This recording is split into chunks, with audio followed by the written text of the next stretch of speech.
The Right Side with Doug Billings.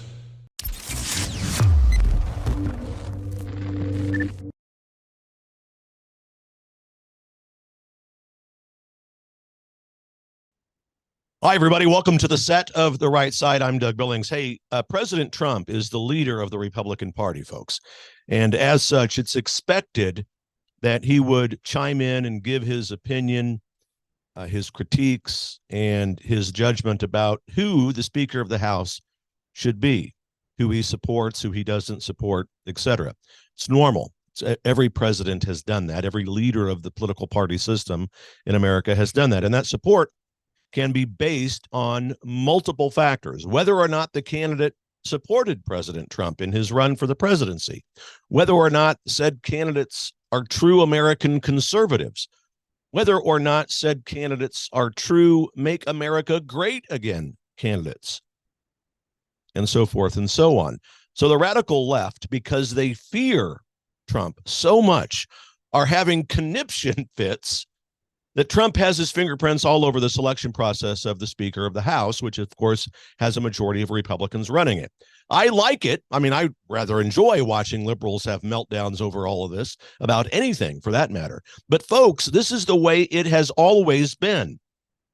The leader of any political party in this country has always had a voice and opinion about who their party elects in various roles.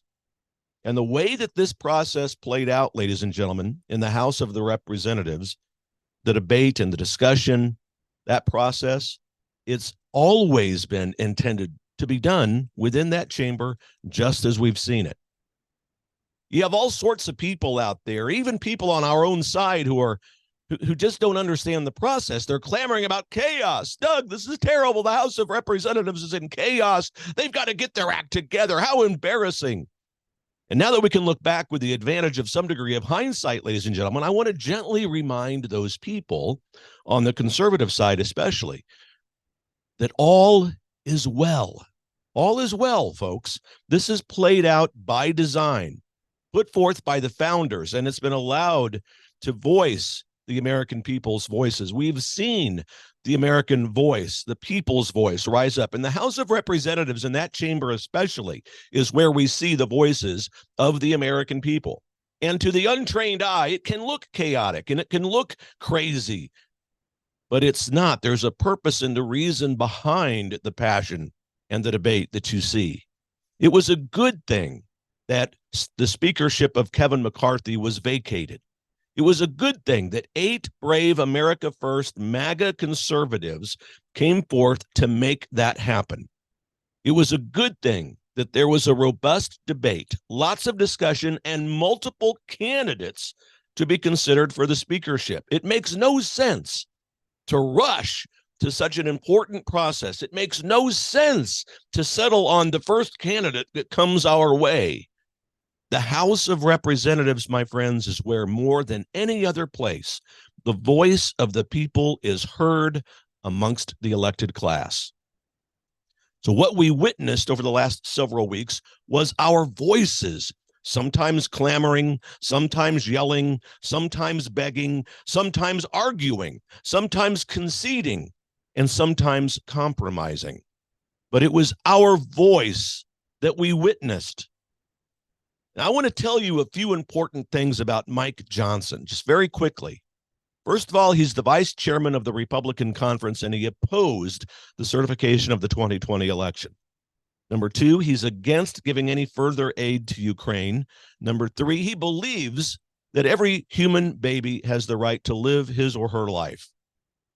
4, he's aligned strongly with President Trump. And number 5, he supports putting restrictions on the immorality of the LGBTQ kook community's attack on children.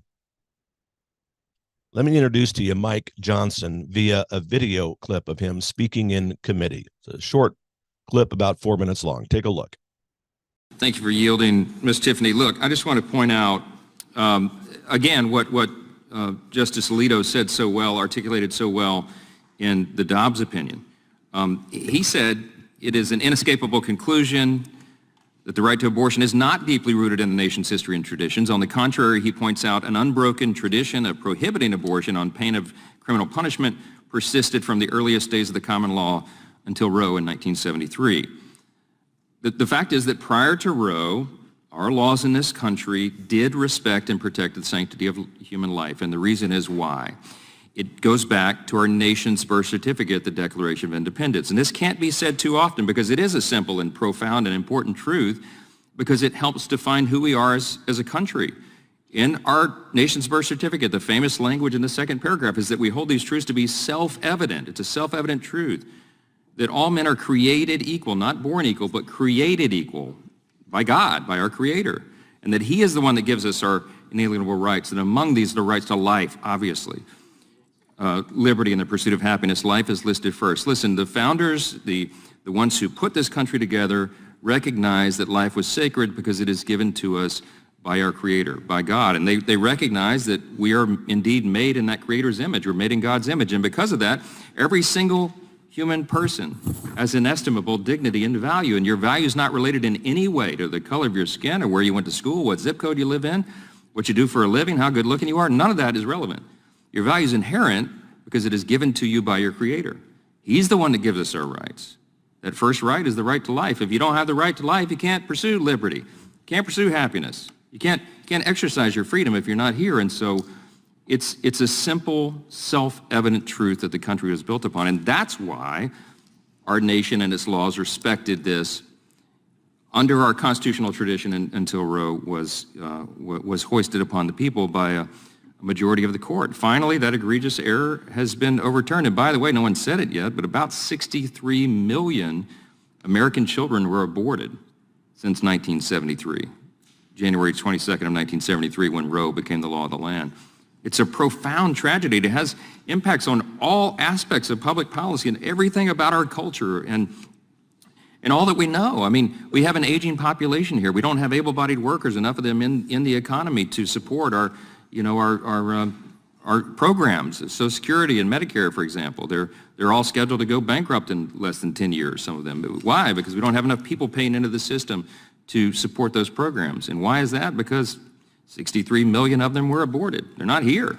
I was born in January of 1972, almost exactly 1 year before Roe v. Wade, and it has dawned on me many times that number, 63 million, represents somewhere between 1/2 and 1/3 of my entire generation. So my high school graduating class probably should have been at least a third larger than it was, maybe more. But my colleagues weren't there, my friends weren't there, my classmates weren't there. The ranking member, Mr. Nadler, said just a few moments ago, he gave us a long explanation about how, hey, it's murder to kill a baby, and that's why originally, many years ago, he supported the Born Alive Infant Protection Act. But he does not believe that it's murder to kill that baby if it's 9 inches further up the birth canal. Prior to its birth, a late-term abortion, they're okay with that. I mean, almost every Democrat in the House currently voted for those kinds of policies to allow for abortion on demand up until the moment of birth. You have to not let that fact escape you. You have to look at the record of what has been voted on in this House in the last couple of years and recognize that they're on record. So as Mr. Roy, my good friend, said earlier, it is really simple. At the end of the day, we'll haggle about the rules here. We'll haggle about nuances and language in these policies, et cetera. But at the end of the day, there's an inescapable conclusion. One side in this country supports and defends and respects and wants to protect the sanctity of human life, and the other side simply doesn't. And that is something that is hard to get over. So rest assured, ladies and gentlemen, that we've seen a brilliant system of debate, discussion, passion, compromise, and nomination. And we've seen it work just as intended by our founders. We've seen it work. And the result that we have now is that a true American conservative and Make America Great Again nominee for the United States Speaker of the House has risen through that process. It's not chaos. It's not discombobulation. It's not embarrassing. It's exactly how it should be. Believe it, ladies and gentlemen, for the Republic. Cheers. The Right Side with Doug Billings.